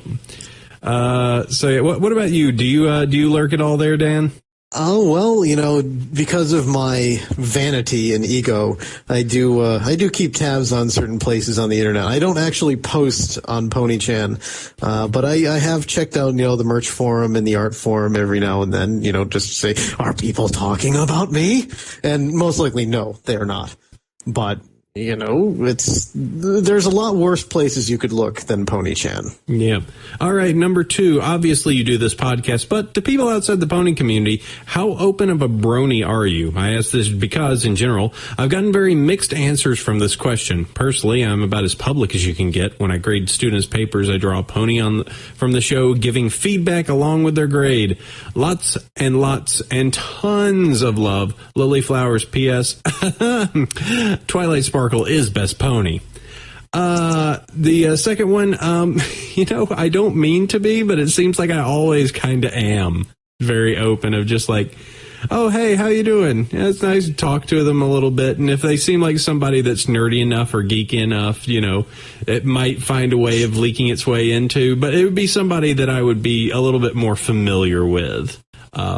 I wouldn't just be like, hey, how are you? Nice to meet you first time. Anyway, Twilight Sparkle, best pony? What? As for me, I don't really have to talk about it that much. I kind of have a Rainbow Dash Kitty Mark sticker in vinyl on my back window. It's, only white, so it's just the outline. But my friends know. If people ask, like, so what do you do? It's like, well, I'm a podcaster and I do this, that, and the other. And if people really pry, I'll be like, yeah, I do this. It's kind of popular. Oh, okay. Or, that's weird. You know the weird thing about having a vinyl on your car is that you have to keep reminding yourself that you have the vinyl on your car. Because I've had points where people have mysteriously just started honking their horns at me. And it's just like, what is this moron doing? What is it? And then you realize afterwards, like maybe a few weeks later, it's just like, I have a vinyl on my car. Oh God, they were trying to send you a message of like, I like what you have. But you're just like, why are you a jerk? I'm in traffic. I'm trying to get over. So I've had that encountered a few times, but. So there you go. Chef wears his Dash love on his sleeve. Us Twilight fans, we're a little bit more, refined with our love. So it's just because Twilight's Kitty Mark is a pain to recreate in vinyls. Probably. All Yeah. right, Sheffers, what we got next? All right. Dear Chef Sandy, please don't ever go on vacation again. Please give Apple Cider another smack. We all know RD is better than TS. RD never caused anything that forced Celestia down to fix it. Now, question time for both you and Apple Cider. See, they addressed me because I have to keep you in line, AC. What do you guys think about Hasbro releasing the background ponies in toy form? Lyra's full name is now Lyra Heartstrings, and I love it, but Cyclops pony should be a Cyclops. Okay. I think we already discussed this. Yeah, we already discussed this at length. If you want to use Heartstring as your surname, that's great. What Discord shipping do you like? Discord is no. No. You know what? I kind of like the idea that Discord and Celestia might have had a thing eons back, but that's about as far as I think I go. Yeah. Well, it's like I think it was Crappy Unicorn that did that really, really good, massively long speed paint thing. Mm-hmm. That was, That kind Discord trying to genocide the ponies before she turned her to stone. Grim dark. It was pretty grim, yeah. Thanks for reading. And while Rainbow Dash is indeed better than Twilight, Fluttershy is so much, yay, better than Rainbow Dash. Easily a flying dash when she put her mind to it while dragging ponies and a balloon. P.S. I love Starry Night's commentary in episode 28. Keep up the great work, girl. XL. All right. Moving on. Just carrying on, right? And now, a dramatic reading of a letter from what user is this? User Velociraptor. All right. Dear Cider, Sandy, and guests. First of all, Bronyville is my favorite podcast to listen to. Not only is it fun and entertaining, the whole Brony community is incredibly welcoming. Which brings me to my point. I was relatively late to the pony game and didn't really get into MLP FIM until just after the first season had finished. I was worried to get into ponies because other fandoms I know seem to look down on you. If you haven't watching, I apologize for these grammatical errors in this person's letter. If you haven't watching / participating for a long time / since the beginning. I didn't jump into a lot of fandoms because of the elitist attitudes I was met with. But bronies, once again, have proven themselves to be at least 20% cooler than other fandoms. Quick thing I would like to add in. Can we have a coin jar anytime someone says 20% cooler that we just drop a nickel into it? As much as I love that phrase and that whole segment of that episode encapsulates so many people that I deal with, it's just got to be put back in the drawer for a little while. I think we're gonna have to start up a nickel jar there, Chef. All right. I'll contribute. Yeah, your favorite pony has contributed to a phrase that's really starting to get to me. All right, moving onwards. Carrying on, I have seen nothing but positive responses and open arms since I started visiting sites like EQD and bronies.com.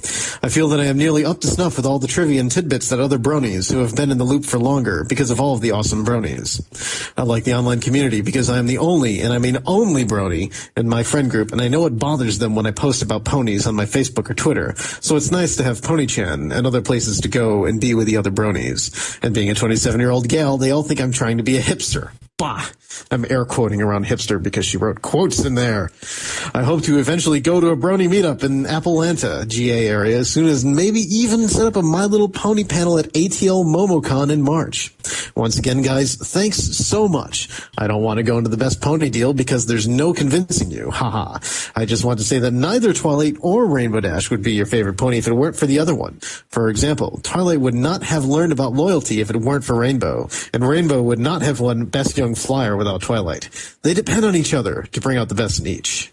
P.S. Forget what I said. Pinkie Pie is best pony. Ah, she invalidated her whole argument. She had me. A truce was on the edge. I was literally about to go, maybe we should end this fight, and then she fires the silo that ruins it all. It's just like, well, given that she said, forget what I said, Pinkie Pie is the best pony, we must remember in Over a Barrel, right when everybody was about to start getting along, Pinkie had to come in and ruin everything.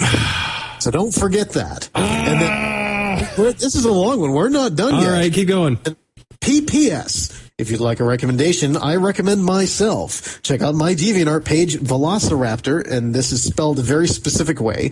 It's spelled Velosarahptor. So it's like Velociraptor. There you go, Velociraptor. Something like that. And read my pony haiku poems. I have a knack for writing haikus, and I like to tell short stories in 17-syllable stanzas. I have a bunch more written, just not submitted right now. I hope to get more very up soon, and thanks. So we were so close to a truce. You were. I mean, it was like, the air was... We were just about to meet there, Chef. I was just about to extend the olive branch, and then Pinky just came up and started to share and care again. I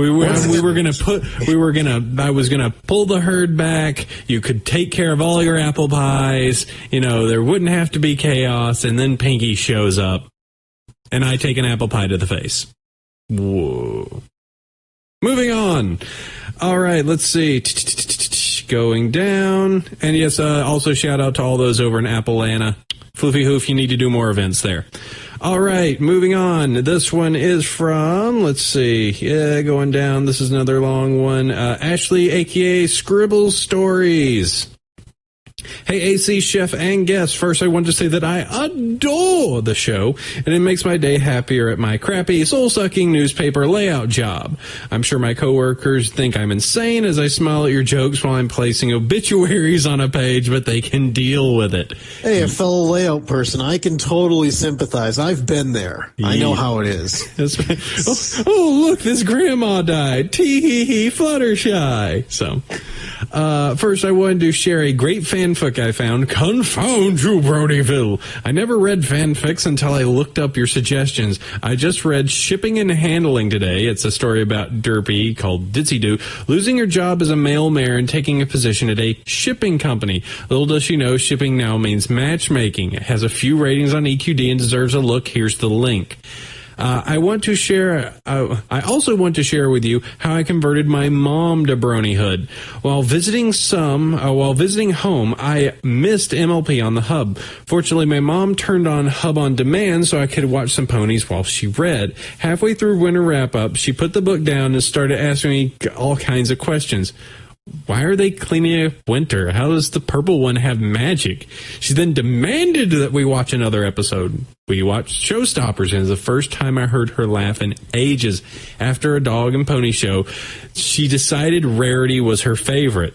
But she has a terrible memory. She calls Rarity that diva pony. Spike is that tiny dinosaur, and Princess Celestia is Queen Celeste. I have over 100 G1 ponies in the attic of my mom's house. I'm fully expecting to get her to get them down and play with them any day. Your dedicated fan, Ashley, a.k.a. Scribble Stories. P.S. All ponies are best pony, but Gummy is best pet. That is a good long little bit there. All right, Sheffer. It's cool that your mom likes ponies. Yep. All right, Thomas Shefferson. You're next. God. Okay. How long to stay up for that one? I have been working on that. I just have to keep remembering to use it. Thomas Jefferson, I require a pick. Okay. Hey there, Chef Sandy and Applecider.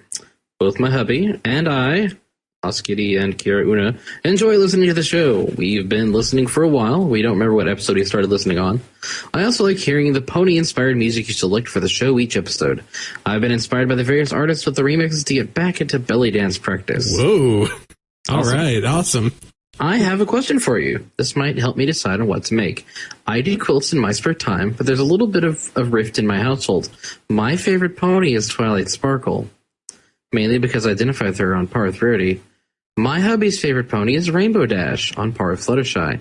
I am a very crafty person, as I make just about anything, as you can be seen on my blog links in the email sig below, and I was thinking of making a pony quilt, possibly even one to sell on eBay as a custom. I just don't know what pony to start with.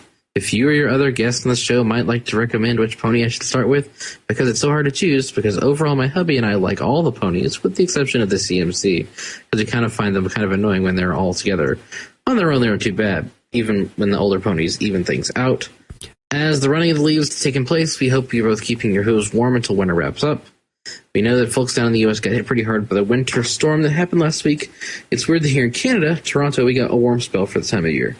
Keep the good things rolling with the show. We're looking forward to listening to more podcasts. Sincerely, Kira Una and Aussie Kitty.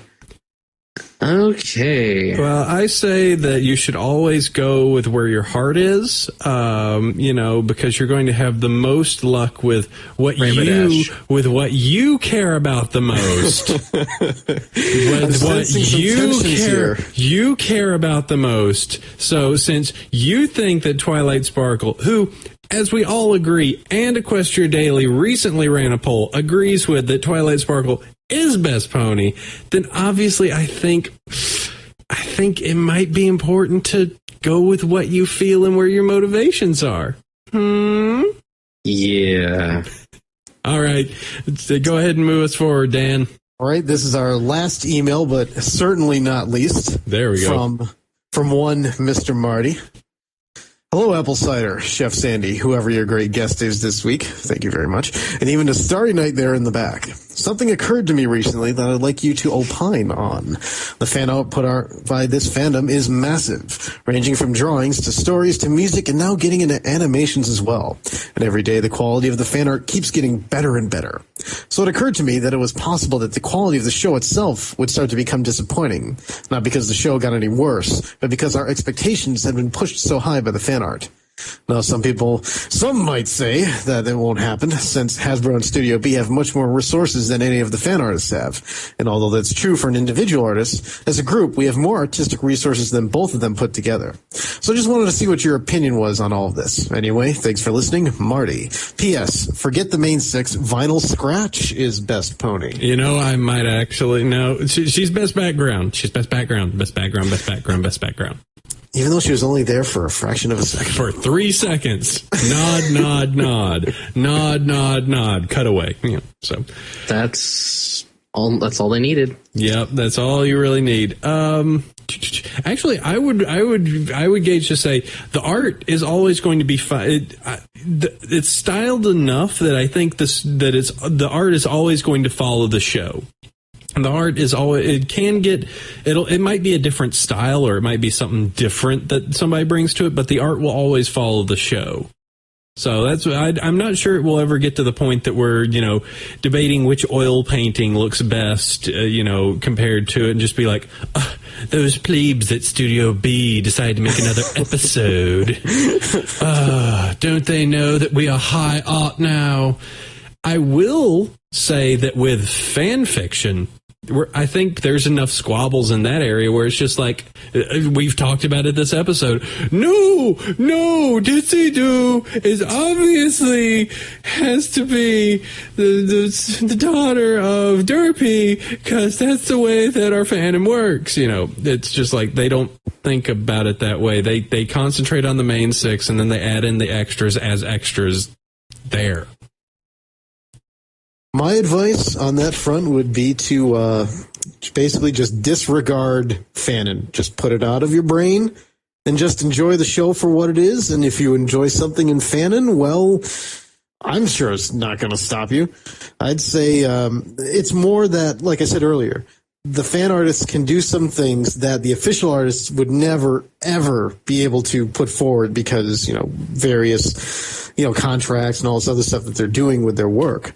So I'd say with the fandom, let them go and do their thing, let the show go and do their thing, and never between the two shall meet. Yeah, whenever you open up a fanfic, just go ahead and assume just like, this may be from an alternate universe, because, hey, I know...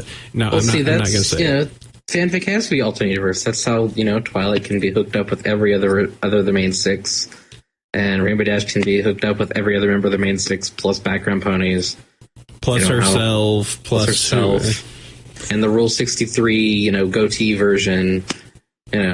It's all alternate realities. Ooh. The thing is, a lot of times with fanfics, and this is from a recovering fanfic author himself. Years and years ago, I did some stuff for a couple things. And fanfics, they're a good way to do some thought exercises, but the main issue with a lot of fanfics, and unfortunately a lot of pony ones suffer from these ones too, is that they just don't stand on their own as actual stories. An episode of the show, even if you're not, really familiar with a lot of the characters, you can jump right into it in a lot of cases, and immediately you'll be able to pick up who is who, what is going on, and even if you never saw another episode before or after, you would still be able to grok the whole show.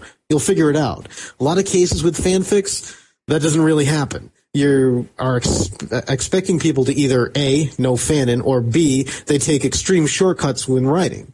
And I mean, if you think about it in some kind of abstract way, Friendship is Magic is really a fanfic of G1 ponies, if you think about it, okay? In some, bizarre, mixed up way. But the difference is that not so much that you're taking somebody else's idea and doing something with it, it's in your execution. If I can give one piece of advice to any fanfic authors out there, it's that take your story, give it to somebody who has never, ever, ever heard of ponies or whatever else you're writing. Have them read it. Are they able to figure out what's going on? Can they follow the plot? Do your characters make sense? If they can't say yes to any of that, it's not that you're writing a bad fanfic. You're writing a bad story. And what it really should be is a story first. Now I've gotten off my Twilight Sparkle soapbox there. We can carry on. Yeah. And we will be the Pinkie Pies to that and just bounce away. I think it brings some good points there. I'm not sure how some of our artist friends will be like, no, he's wrong. Go back to, but yeah. Hey, I'm just one dude, okay? I'm known for having very loud opinions on very many things. They're just my opinions. You can take them or leave them. Yep. Opinions are those things. Yes, they are. Okay, well, let's go ahead and move on. That was all of our emails. I said that's super awesome. All you guys send those in. You can send those in at bronyville@gmail.com. And let's go ahead and do the iTunes bronies. I'm going to have Chef read these because I just know that there's some crazy names in this, and so I want to see him try them. Because Chef, you are actually better at saying weird names than me. I am. So, I can admit my faults just as long as you can admit your Rainbow Dash fault. So 5-star iTunes bronies. We have 302 ratings. So, Chefers, if you could take it away. Thanks to Chewy Tie, Emonroe 7, Robert Shastine, Ivan Marin, Michael Piscatelli, Eric Smith, Holden Roth Sisley, square bracket, Jettison 37, Buster 616, Euphibdihijibidub 57, Hannah Chomp, Brony Off, Summer Birdie Froth, Pook Brony, Conrad Kaler, FPS Ryan FPS. Also, 20% cooler for this week goes to Michael Lanstra, James Hillard, and Jason Knight, who all left us donations. Thank you. Hooray! And I'll add into this real quick. Since we are going to need to go to BronyCon, we might be doing a little fundraiser to just make a few other wages. So keep your eyes out. We'll probably be talking about it maybe next episode or something like that. But we will be looking for donations. If you guys love the show, please toss a little bit our way, and we'll make sure that in the hold off. We'll tell you in probably next show what we got planned. But very cool stuff. We want to make sure try and get us to the BronyCons with your help, so we can interview a whole bunch of people from the show. All right, so let's go ahead and wrap this up. It's been great, Dan, but we got to do our one cool things, and we got to get out of here because we've spent a lot of time on Pony. We have. Yeah, so I am pony overdose. No, we can't be pony overdose, Chef. We got more stuff to do after this. You know that. Oh God. Yeah, we got more. So, but we're gonna need to wrap this up. So, one cool thing time. I'm gonna go ahead and do this. Apple cider. This week's one cool thing is Halloween contest entries. These were those awesome pumpkins that were being submitted over to Equestria Daily, and there are some really cool pumpkins. derpy crashing through your pumpkin. Just I am so bad at making pumpkins, and most of these are so much better than I would ever be able to do. That is, I was impressed. Phenomenal. Oh, I hadn't even seen these. Yeah, just go through these. These are insane. The Philomena Phoenix one's great. There's some really good ones just added into here. I kind of wish I knew how to do some of this. There's a great Nightmare Moon where the opposite side actually has the moon insignia. That's number 45. I love that one. There's how many of these? Scroll. No, I'm not talking about the Marvel villains. 77. Wow. So, yeah, the creepy, the number 76, the creepy kids from Project or from Report Zero. Lesson Zero. Lesson Zero. I don't know things. Come on, I don't know things, Chef. What are you talking about? So that's my suggestion. They're really cool. I like Halloween. I like Nightmare Night. So go check out those pumpkins. They're my one cool thing. Those are very cool. I had not seen them yet. So mine this week is just a silly, goofy video done by Mike the Mike, The Battle for Best Pony, with Deathclock. And guy does the voices of Deathclock pretty well, and they have a debate about who's best pony. Spoiler, it's Rainbow Dash. No, it's not. I don't care what they said. I see your plans here. I see your insidious Rainbow Dash plots. Yeah, hopefully we'll be having those guys on the show in like a month or so. Okay, cool. Because that's how far out we plan stuff. We're thinking. We're doing our things. We actually do. We try and bring the pony to you. So there you go. All right, Dan, what do you got on your end? And for me, what I'm going to do is I'm going to give a plug to Ponies Plus on DeviantArt. And Ponies Plus is a group where basically every piece of artwork that goes into it is screened, so you can make sure that you're always getting the high quality artwork. And I'm not just plugging it because I'm one of the people who decides whether your picture gets in or not, but because if you really want to get the best stuff right away, it'll come right to your DeviantArt inbox. So you say, oh, I'm subscribed to all these groups. Some of them are good. What do I do? If you want the best, subscribe to these guys. I have to request to join this group. Awesome. I have to request. All right, Dan, can I enter your group? Well, if you didn't draw any ponies, then unfortunately we'll have to vote no on you. All right, hold on. Let me do this. You can still watch it, though. I am really cool. You can watch it. Okay, I don't know how these groups work. Basically, with a group, there's multiple things you can do. You can watch a group, which is basically just like putting somebody on your Deviant Watch, except instead of getting that one person's, you get the whole group stuff in there.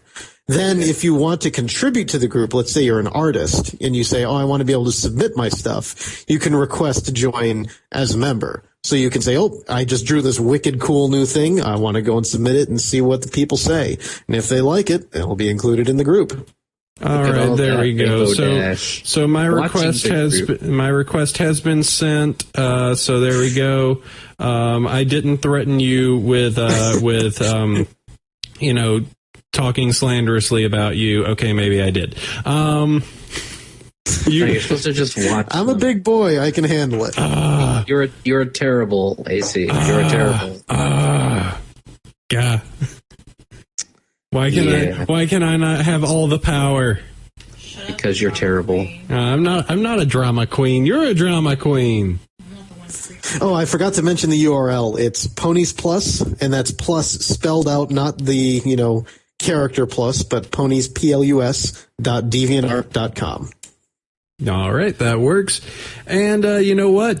That takes us to the end of the show. We've taken care of the one cool thing. We've taken care of the topic. We've taken care of the episode. We've taken care of your emails. So we are done. Hey, Dan, thank you very much for showing up on the show. Oh, it's Embry, not a problem. You brought the thunder. You brought the words for sure. So Hey, I'm just an ordinary average guy, man. there you go. Want to thank Chef for always bringing his own version of thunder. I'm expecting Thomas Jefferson pictures incoming. I'm going to have to come up with more versions. If you know any other things I should call Chef on Bronyville, you can always send me an email across at bronyville@gmail.com. Well, I'm surprised you hit. Well, admittedly, I've not listened to every episode. I think I started listening about halfway through Okay. what you guys started doing, but I couldn't remember if you did a well. Hello there, Chef. I haven't done that yet. I'll have to remember that. Hello there, children. Hi, How are Chef. you? Hi, Chef. So that'd be a good one. And you can always, if you want to go ahead and check out the website, you can always go check us out at Brony Show at bronyshow.com, where you can go and find all of our stuff. You can look at our banner. We've got M has been doing some really cool articles. Go read his articles. He does some good stuff and pulls some really neat quotes. I would highly suggest giving that a look. You can always follow us over on the Twitters. You can follow me as Bronyville. And you can follow me as Chef Sandy. There you go. I'm giving you that pregnant pause. That way you can fill that in. And let's No, see. my mind was momentarily broken. Oh, you are a derpitude. So Yes. let's see what else. No more Google Plus because Google is a goober. Oh yeah. If you want to, we also do have our own little meetup groups. If you want to meet us and hey, want to hang out with some ponies, you should probably go meet up with me over in the NorCal Bronies meetup on meetup.com. Awesome. Chef, you could meet him at what? You can. Hello, my name is Chef Sandy. Rainbow Dash is my favorite, and I forget I'm on a show. Yes. Yeah. There's North Texas Bronies. It's great. All right, It's meetup.com Bronies - North Texas. there you go. Sell We're it, on baby. the map. They have a map. All right, let's go ahead and end this. Thank you, Dan. Thank you, Chef. Thank you, all you awesome listeners, for making this happen. Leave us iTunes reviews. That's totally cool. We love you all, as always. And we will go ahead and catch you next week. Sleep well, everybody. The end. My only friend. The end. Adios. You play your best, but it's not quite there.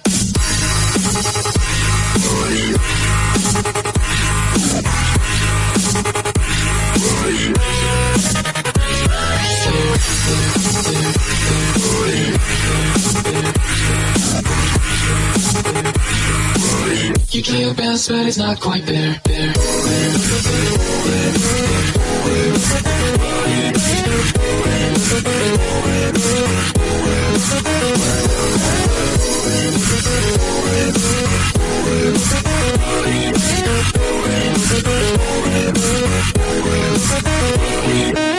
You play your best, but it's not quite there.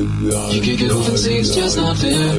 A simple man living simple dreams. A rumor that's not quite as it seems.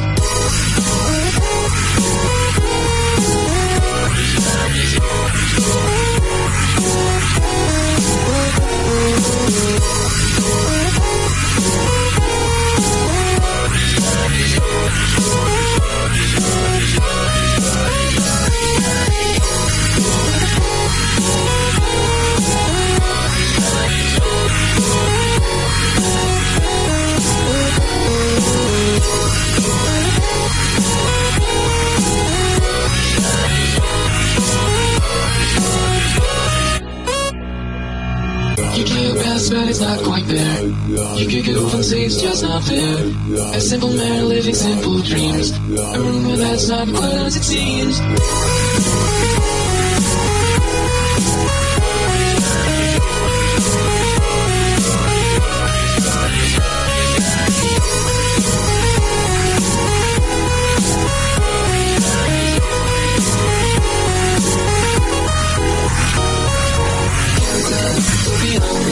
You're a little fancy foreigners. Keep your friends close. That would grow you to the cosmos and describe you.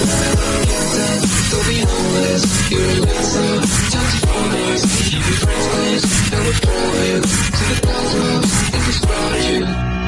brighter than tonight's sunset. Can't mistake your silhouette. Not a sound, no voice nearby. Your main illuminates this gloomy sky.